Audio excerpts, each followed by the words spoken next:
Our next guest is a master when it comes to combat sports analysis with some of the sharpest breakdowns around. You know his excellent work on BT Sports Full Rep Talent. Now, PFL Europe. He's now the Don, a.k.a. Head of Operations, here to help us preview UFC 287. The one, the only, Dan Hardy is back in the building. We're in his pleasure room. Welcome back, dude. Congratulations on the new gig. Thank you. Thanks, guys. Always a pleasure to talk to you. Yeah, big few weeks for us, and then obviously, more exciting stuff to come. It's a bit busy times all around. Yeah, I was going to ask you, man, what do you like about the new role, the new gig, and what sort of impact do you feel like you can make? Because I feel like between your mind and your experience, there's probably a lot of difference that you can make to the European MMA scene, and probably something that you wanted to do for a long time, right? Yeah, for sure. I mean, I know that there's a lot of talent out there in Europe. A lot of talent that's really undiscovered. People that don't have a home, they're kind of floating from one promotion to the next and getting fights when they can. And I kind of want to, I want to get my teeth into it. I want to scout out the whole of Europe and bring that talent together on the PFL roster. And then we have them fight it out amongst themselves over the year. And then the winner is crowned, the European champion. They move on to the global scene, and then there's $1 million on the table. It's just an exciting process, and today I've been getting into the welterweights. I know that welterweight is always a really strong division in Europe, so I've been going through I went through the top 500 today, and I've made myself a list. Wow. I get a bit obsessive. I've made myself a list of about 60 fighters out of the welterweight division that I feel would be strong additions. Some amateur, some professional, because there's this is where MMA is at now. We've got to be looking at the amateurs as well as as the football players coming out of college ready to sign with the NFL. The amateurs are the future, so we've got to be looking at them as well. And there's a lot of good ones coming through. Dude, yeah, crazy talent. I gotta say, you handled the whole UFC situation, man, so awesomely. A lot of people would have been like, where to from here? But I feel like you kind of bet on yourself after it happened, and now look at you here, it's almost like a silver lining, right? Like what happened with the UFC leading to this. You're in this position now. You're going to blow Europe wide open with all this talent. And you got all this other stuff coming up. You must be pretty proud of how everything worked out since. I've just been very fortunate. I always go with what I love doing, and that is watching fights and studying fights and talking about MMA. And obviously after getting fired by the UFC, I kind of, I sat for a little while trying to figure out, if I wanted to continue working in MMA, if I wanted to go in a different direction. I've always got a lot of other ideas in the back of my mind.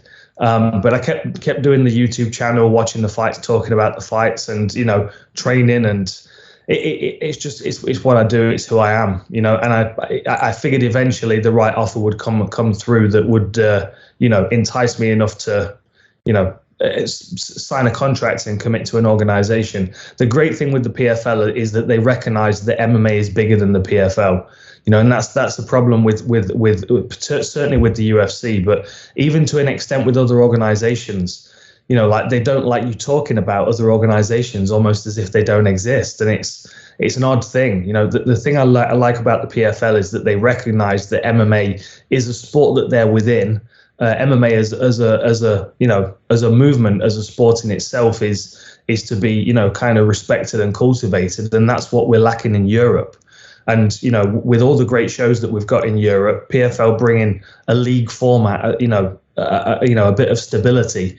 What I'm hoping is that we can give fighters a path to, a greater opportunity, because it's very difficult when you're fighting around Europe to be recognized and to be, progressed into a bigger stage. And I feel like the PFL Europe can do that. Well said, man. Well said. I'm super excited, what you're going to bring to the table and see how it all plays out and everything. I can't wait, man. All right, let's talk UFC 287, man. You mentioned promotions not liking to talk about other promotions, and it reminds me of old pro wrestling when a pro wrestler who was established would come into a new promotion and they wouldn't talk about anything, or things were happening they would never talk about it. I get it, I understand it, but it would always annoy me, and I feel like it's very fitting here with Israel Adesanya using My Way or the Highway, WrestleMania 17.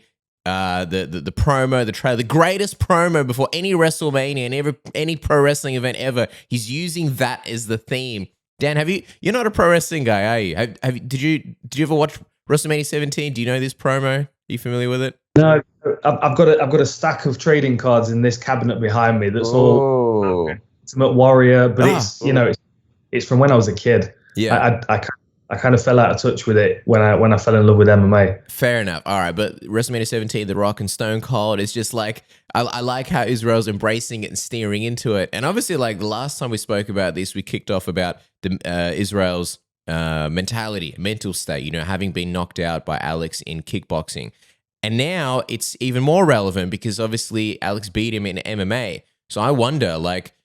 And he fought great until he got caught, but he's spoken about how he's going to give it his all. He's got nothing left to lose and how he has a different mentality. And I wonder, for you as a fighter, how do you interpret that and how do you think that translates into the fight itself? It was a big question coming into the first fight. I watched their kickboxing matches over and over again. And the difference from the first one to the second one, I feel like Adesanya won the first fight. I think he feels like he won it as well. He came into the second fight with a point to prove and, was winning that fight comfortably, beat him comfortably in the first round on points, in my opinion.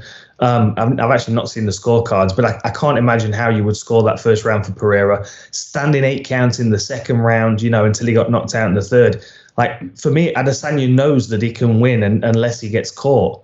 And it was the same story in MMA. And what was weird, something I noticed, because as I was doing the breakdown for BT Sport, I was watching the fight over and over again. And the face-off's always a very interesting moment for me. The Gilbert Burns Usman one, I think, it showed a lot about their mentality. Gilbert Burns offered his fist, Usman refused it. And then you look at that micro expression on Gilbert Burns' face when he's back in his corner and he looks wounded. And what I noticed from the Adesanya Pereira face-off, because Mark Goddard was the referee. I'm familiar with his cadence and with what he says before fights because he's in a lot of high-profile main events. So he gets that last speech with the main event fighters, and as he says, when I say stop, you stop. He would normally continue it with, and if you want to touch gloves, do it now. But in that moment, right before he said that, Adesanya just backed away. And I thought that was a very telling moment. It's almost like it was like, let's get going. Like, I know I've got to be perfect for 25 minutes. Mm-hmm. Like, it was almost like he just didn't want to wait any longer. That the eye contact made him a little uncomfortable.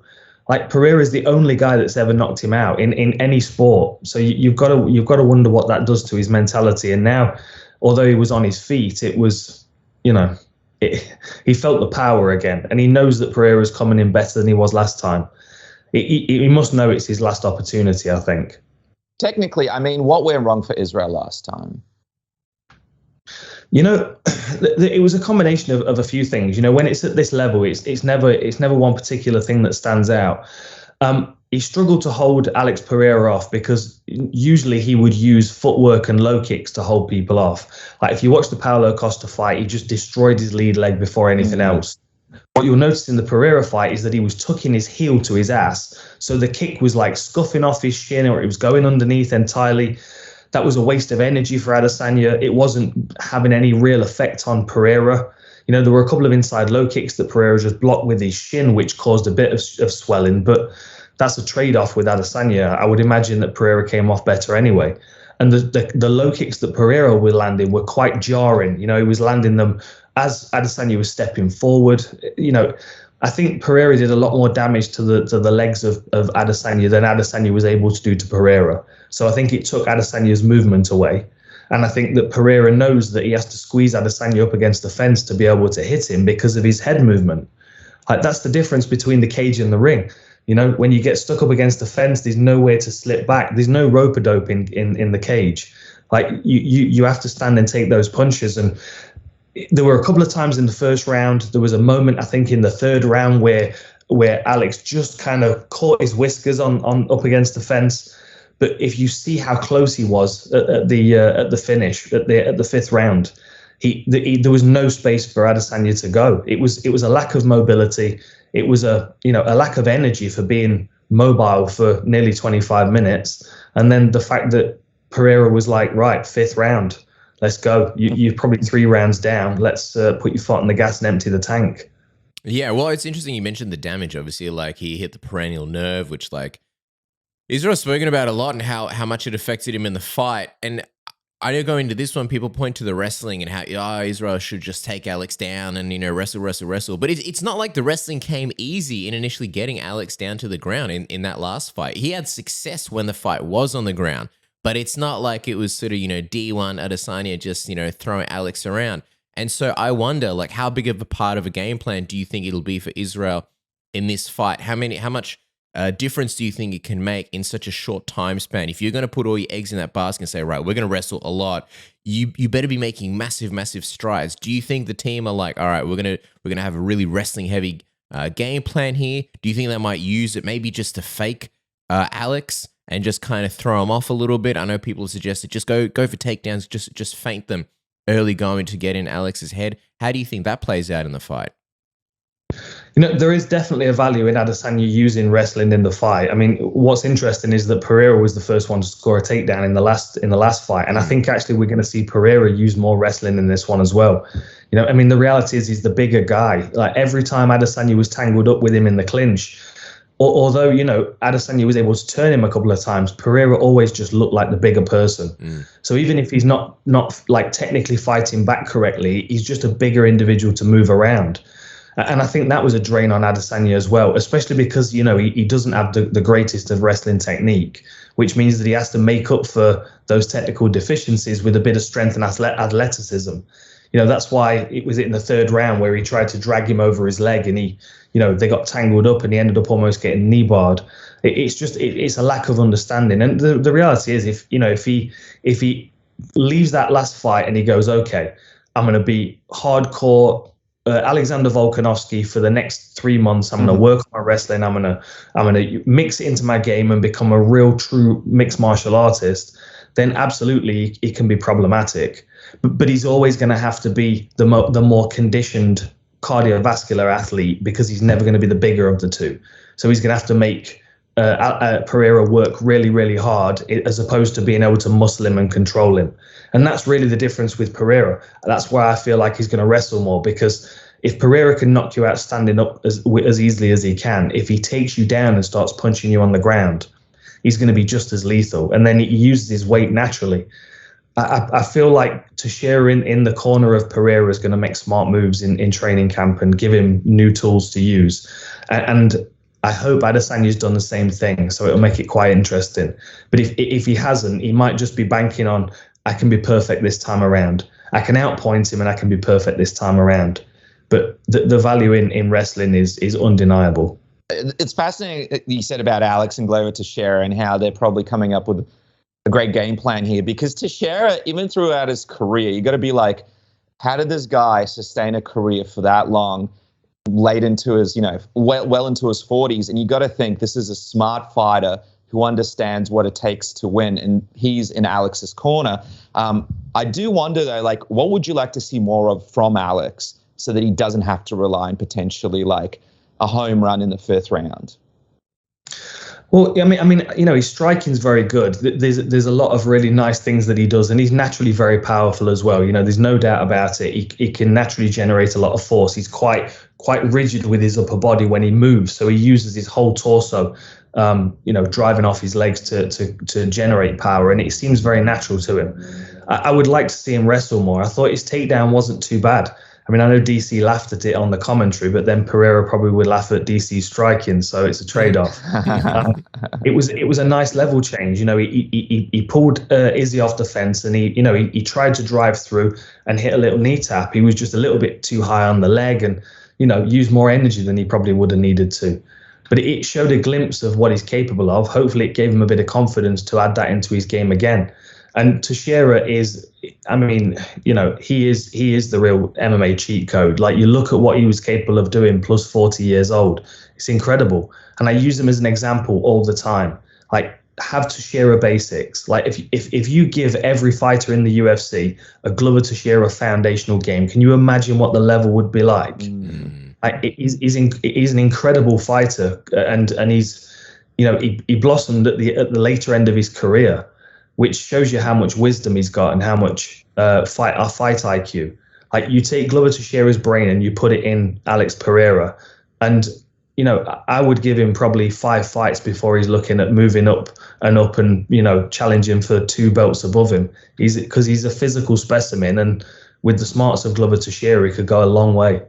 Just on that mental side, I wonder what you're expecting from Alex in terms of how much do you think the mentality will be different, and how much it'll affect the performance? Just because Teddy Atlas always says, once you become a champion, once you get that belt, you instantly become 30% better, because everything you've been working towards in training, it instantly becomes validated and you kind of get that belief.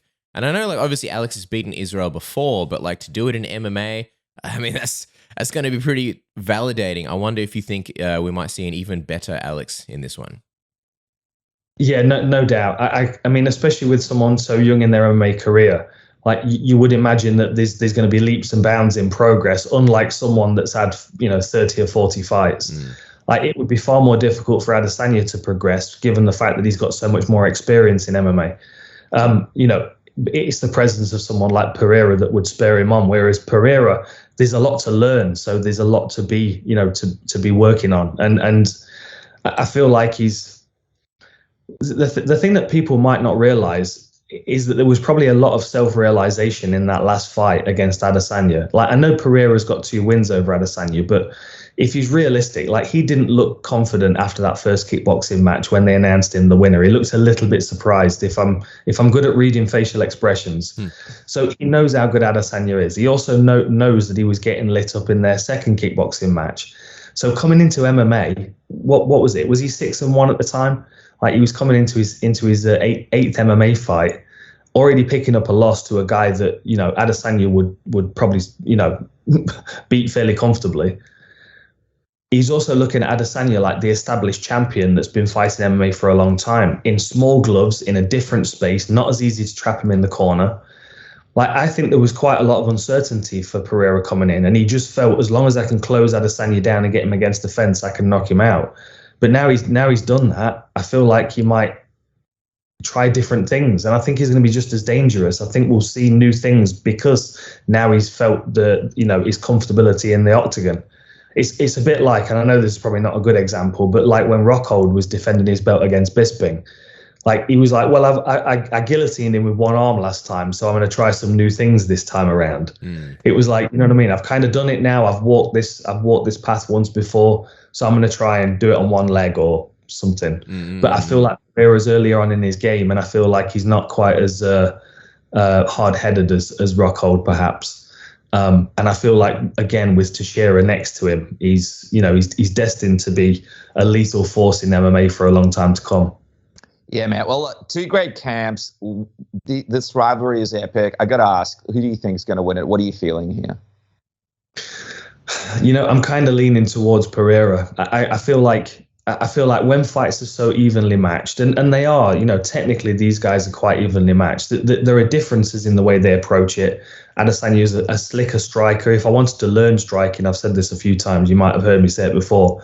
If I wanted to learn striking off one of the 2 of them, it would be Adesanya, because I feel like he's got a much better understanding of the striking game overall, because he's probably had to work harder for it because he's not as powerful. He's got double the experience in kickboxing as well as much more MMA experience. But sometimes I just feel like size and strength makes a difference. And because Pereira's now got Adesanya's number in kickboxing and MMA, I feel like he's probably going to find him again. Might be a little bit earlier this time. There are 2 ways it goes, and it depends on Adesanya's durability, I think. He's either going to get stopped earlier than he did last time, late second, early third, or we're going to see him get knocked down a few times and lose rounds quite big, and then lose a decision, and Pereira remains champion. Yeah, well, just quickly, speaking of losing, don't lose your mind trying to get rid of those annoying, stupid little nose hairs and ears hairs. You've all been there, pulling them out one by one. Your eyes are bloody watering. It's shit as. What if there was a tool that could help you? Oh, there is. Manscaped's Weed Whacker 2.0, the greatest nose and ear hair grooming tool in the world from the best grooming brand in the world. It's got the 7,000 RPM motor with improved steel blade system that upgrades the cutting performance from their first generation to better whack your weeds. Plus, this nose and ear trimmer comes with the skin-safe technology, which helps reduce nicks, snags, and tugs. You know you want it. Don't rip them out anymore. And best of all, it comes in the Performance Package 4.0, You don't even need to do anything different. If you get the Performance Package 4.0, the best value for money from Manscaped, you get it automatically. Just enjoy and say hello to a brand new face. Isn't that right, Dennis? Dude, how good is that? One package to solve all of life's problems. And you guys can get 20% off and free shipping now with the code WordSubmission. Go to manscaped.com right now and sort that out today, Cass. 100%. Also, we're talking to Dan Hardy, and obviously Dan Hardy breakdown show on BT Sport is phenomenal. Great previews, great stuff there. But if you're like us, very often you can't watch the good coverage at BT Sport because it says it's not available in your country. What if there was a way to go around that system? There is. NordVPN, one touch of a button, you change your geolocation, and now, no matter where you are in the world, your computer will think that you're in the UK, and bang, you can watch the Dan Hardy breakdown show or anything on BT Sport for that matter. And it works the same thing on all your streaming platforms. If you watch everything there is to watch on Australian Netflix, one touch of a button, NordVPN, bang, now your computer thinks you're in the US and you can watch American Netflix or British Netflix or whatever you want. You can also save a whole bunch of money by changing your geolocation to a country where the currency is maybe not as strong. So if you want to buy Netflix, change it to Mexico, change your geolocation to Mexico, and you'll pay Mexican prices, which is way less. You can do a Dennis and pay for the NBA League Pass, not while your computer thinks you're in Australia, but while your computer thinks you're in the Philippines or Malaysia, and now you're paying those prices. Works with flights, works with all bunch of things, and also, best of all, NordVPN protects you from trackers and anybody wanting to steal your information. You want to know how those horny MILFs in your area always seem to know your suburb? It's trackers, man. Pornhub and everybody else, they're stealing your information, they're stealing your data, they know where you live, they know your IP address. NordVPN gives you a brand new IP address and no one can find you. You'll be like Batman in the Batcave. Where is he? Where are you? Where does it exist? Nobody knows except you, NordVPN. That's right, man. Get around those sneaky, horny MILFs in your area with this amazing discount. Get a huge discount plus 4 months for free right now at NordVPN.com/submission or use the code word submission now. And guys, just quickly, like if you're in New Zealand, you guys are overpaying for everything basically. So you need to get that right now. And if you're in the US, your currency does so well compared to other currencies. What are you guys doing? It's the price of a cup of coffee a month, and one account can be used across 6 devices. Go and try it today, risk-free with Nord's 30-day money-back guarantee. All right, but Dan, just going back to Israel, if you were to lose Israel, because like he was on track to being arguably the greatest of all time as far as middleweight goes, and if he was to lose to Alex now, how do you think that would affect his legacy? And I'll also wonder, well, actually, if Israel was to lose, then they wouldn't do the fight again, at least not for a long time, or sometime. But if Israel wins, I wonder if they're going to do the third fight as well, because it's like, well, all right, kickboxing, whatever, but they won a piece in MMA kind of thing. But more so the legacy question, Dan. I'm curious what you think about that. No, I don't think it affects his legacy. I think sometimes people were able to establish themselves as great fighters. Adesanya's had a big impact on the sport, and I don't think he's done by any stretch of the imagination. I think most likely if Pereira wins again, the UFC will entice him to move up to 205, which I think is he's destined to do anyway, based on the amount he weight cuts. So I would imagine that the UFC are going to offer him a title shot against Jamal Hill, or something along those lines, and then Adesanya will be back in the mix for the middleweight belt. They might have a couple of other people fight off before Adesanya comes back to reclaim it, but I can certainly imagine the UFC kind of drawing Pereira way up to the heavier divisions. And then he'll become a double champion like he was in Glory. How crazy is that? Yeah, well, I was gonna ask you, and by the way, and I agree with you on Israel and the legacy thing, because I think he's in that rare space where it's like he's just a draw.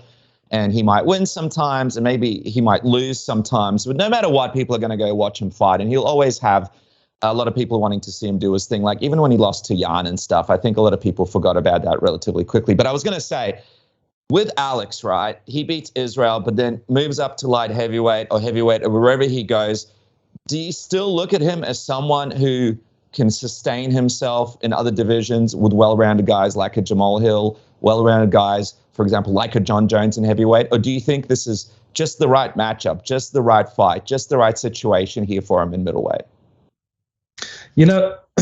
I think he could hang around at middleweight. I think if he beats Adesanya, he's probably going to beat the majority of other people. I love Rob Whittaker, but can you imagine them two standing in front of one another? Like Pereira has probably never been a welterweight in his life since he hit teenage years. Like he would just be, you know, far too big. Even if they brought Chimaev up, you know what I mean? What a big selling fight that would be. Until you see him standing in front of one another and you realize that Chimaev's like 2/3 the size of Pereira. Like, did you see that photo of him next to Dom Reyes? He makes Dom Reyes look like yeah. Like it's crazy how big the guy is. And is that sustainable though? No, this is the thing. I don't think it is, and I think the UFC know this, and I think Pereira's mind, he'll keep boiling his way down as many times as he can. But I think the UFC will persuade him to move up. And I don't think, like, it's much of a muchness at this stage. I don't think the light heavyweight division's any more difficult for him than the middleweight division. If anything, I think his career will be more sustainable at heavyweight because he'll be healthier. And, you know, see, the thing is, eventually, if you leave him at middleweight, the weight cutting's going to the weight cutting will catch up to him, and then someone that shouldn't beat him will beat him. You know, like Marvin Vettori will maul him for 25 minutes up against the fence, and because he's had a horrible weight cut, and you know what I mean. Then there's a wrench in the works for the UFC because then Pereira's got a loss on his record, and do you know what I mean? It's like you can imagine these circumstances arising if he keeps battling the scales. Like, he'll probably move up to light heavyweight. He'll grow into that frame and be huge at light heavyweight, and people will wonder how he ever made 185. I mean, like, imagine him in front of Anthony Smith right now. Like, I would imagine he'd be at least comparable, if not bigger. It's almost like and rest in peace, but it's almost like Anthony Rumble Johnson. Remember, like, when he ended up at like 205, and people were like, "How the fuck did this guy ever make 170?" You look at those old photos, you're like, "What was happening there?" You could totally see Pereira, like, you know, one day being in heavyweight and be like, "Geez, that guy made 185. Holy shit." What else was I gonna say? Oh, John Jones. That would be a very, very tough one though. Like, stylistically, Robert Whittaker was talking about that, about, you know, what a nightmare matchup that would be. The other thing I was gonna say, and we'll quickly talk about Gilbert Burns and Jorge Masvidal because we want to get your thoughts before you let you go. But I think also with Pereira, like, he's a phenomenal fighter and he's fascinating to the hardcore fans, but like to the general. The mainstream people, like, he's not a big draw kind of thing, at least not yet, but also the language barrier. So I almost feel like if you put him up to 205 and if he's able to become a double champ, that's something that's kind of like easily attractive and guides attention because he's not going to do it on the mic kind of thing. But all right, enough about that. Let me just give you this just for a daydream for 1 second. I've been daydreaming. We had a conversation about UFC Moon. At some point, the UFC will do a show on the moon, and I was just daydreaming. But so I have these wild imaginations every now and then. Like, imagine this, right? Pereira beats Adesanya. He moves up to light heavyweight, beats Jamal Hill, becomes the 205 champ. John Jones has a disagreement with the UFC, which he is one to do. He decides he's not going to fight for a little while, and then they do a title unification, an interim title with Cyril Gane and Alex Pereira. Like, is that crazy? That's not crazy. I can see Alex Pereira and Cyril Gane fighting one another. Like, and I don't think it would be an odd fight to watch. Like, by that point, Alex Pereira is probably going to be 240 anyway. Yeah. You know, like, it's a scary thought. And you know what happens after that? Brock Lesnar comes in because now it's owned by the same company. And you go, Brock Lesnar versus Pereira. One guy has the striking, one guy has the grappling. What's going to happen? Just watch. It'd be like the whole thing starts right now. Oh, man. All right. Gilbert Burns or Jorge Masvidal, Dan. It's interesting, right? Because even though Masvidal's the BMF, Gilbert Burns is kind of like the one. He's like Sting in the rafters, right? He's been fighting all the... Okay, Sting wasn't taking matches, but he's been working in the trenches. He's been taking on all comers, fighting down the rankings, taking fights that he didn't have to. He's almost like the new BMF, so to speak. Masvidal, unfortunately, sidelined with the legal issues outside of the cage. So I'm curious, right? After being out for so long and also obviously being on this losing streak for Masvidal, getting KO'd by Usman, getting thoroughly outworked and outgrappled by Colby Covington, what are you expecting from Jorge here? You know, it's going to be wild shots in the dark for Masvidal. Before anybody puts in the comments, I'm a Masvidal fan. I have been for years. He just brings that energy to the cage, and I think that, you know, that's one of the reasons why people will always tune into his fights. It doesn't matter what his record is. It doesn't matter how the fights go ultimately, because he's got an attitude that attracts people. And I think that's the way he's going to approach this fight. I think he knows he's outgunned. I think he knows he's going to be outgrappled. But there are moments, there are flashes where Masvidal can be great. And, you know, like the couple of examples that I talk about in the War Room is, you know, the elbow off the fence against Nate Diaz. You know, he created a bit of space. He went knee to the body, elbow, elbow. Now, of course, you know, Nate's susceptible to cuts, but that was a deciding factor in the fight for me, that those first couple of elbows. But then, you know, if you look back to when he fought Cesar Ferreira, who was, well, I mean, did he come down? I'm sure he came down from middleweight to welter, yeah. And Masvidal moved up from lightweight. And he, you know, he stopped him with a really short elbow up against the fence, dropped him with it, and followed him to the floor. Like, they're the moments, because Gilbert Burns isn't the same kind of wrestler that Covington is or Usman. It's not going to be a tidy wrestling match from him. It's going to be scrappy and wild. Like, if you watch his fight against Wonderboy, like when Wonderboy breaks free, there's no composure there with Gilbert Burns. He doesn't go back to his stance and his guard. He runs after him, trying to claw him back into range. They're the moments where Masvidal has a little fly-in knee, like he did against Askren, like he did against Rustam Habilov back in the lightweight days. And then the elbows, like it's a speciality of Masvidal that I think will pay real dividends in this fight, as long as he can create the space to do it. Of course, I expect Gilbert Burns to be able to take him down and hold him down, but Masvidal's most likely going to be able to survive for 3 rounds, like he did against Maia and, you know, has done multiple times. He's a tough dude, but because he's able to survive, it doesn't necessarily mean he's able to win. And I feel like that's where Gilbert Burns has him beat.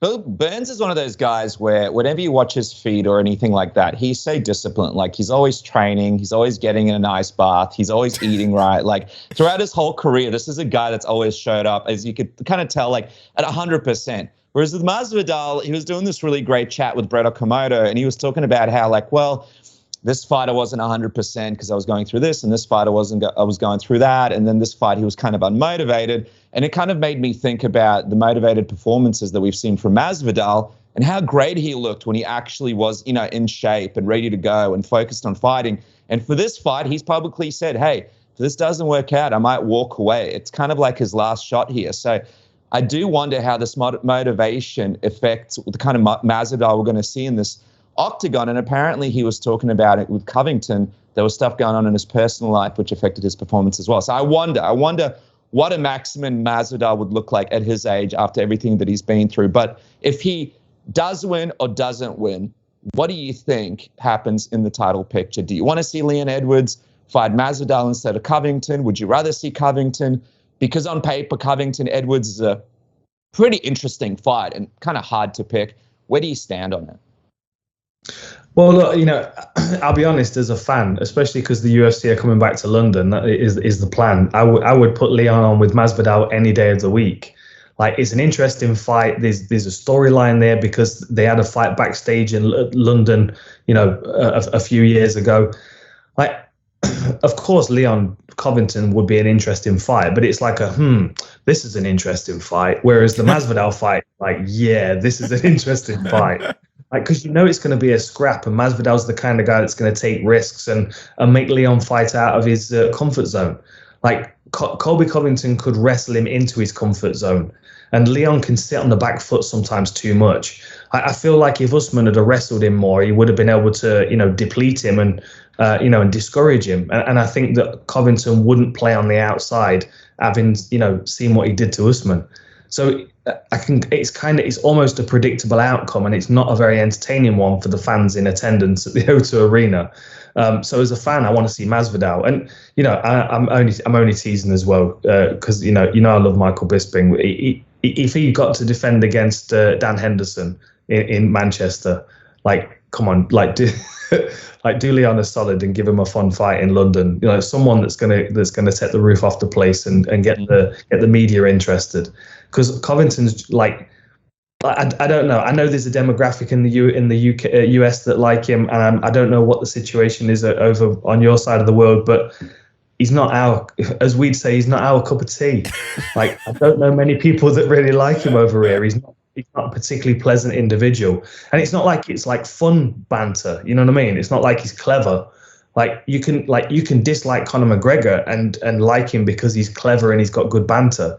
Like, Covington's just like, you know, it's just it reminds me of the shitty things in the world that are going on. Like he kind of pushes those envelopes a little bit too much for me, and I don't know. I mean, you might have a different perspective because he likes to model himself on the pro wrestlers, but I don't think he'd go down very well here. Certainly, especially not if he drowns us with a 25-minute wrestling game against Leon in the main event. I think that's also why I want to see the press conference, like Leon and Colby with like the London crowd. Oh man, it would be insane. But then again, you know, Masvidal will be a fun one as well. Like the presser, but obviously the fights are two very different fights. I get what you're saying, but I think there'll be another preview for another day. Dan, we always love chatting with you. Follow the man on Twitter and Instagram at Dan Hardy MMA. Obviously, Full Reptile, the channel, the Dan Hardy Breakdown Show on BT Sport, The War Room, and the book Part Reptile. Love chatting with you, man. We could chat for hours. You've got like 1 billion ships behind you. The competitive Lego career is maybe... Yeah, do you have a favorite Lego set there? Or do I have a favorite? I would say that one with the red and white sails right in the middle. You've got like 6 of those. I got that. I was, what was that, 4 when I got that? 4 years old. Oh wow, awesome. Had it since I was a kid. It was my first pirate ship set. Blew my mind as a kid. Blew my mind. Amazing. All right, well, we'll do an in-depth breakdown of the ships next time we come on. Thank you so much for your time, man. Love chatting with you. Thanks, guys. Speak to you soon.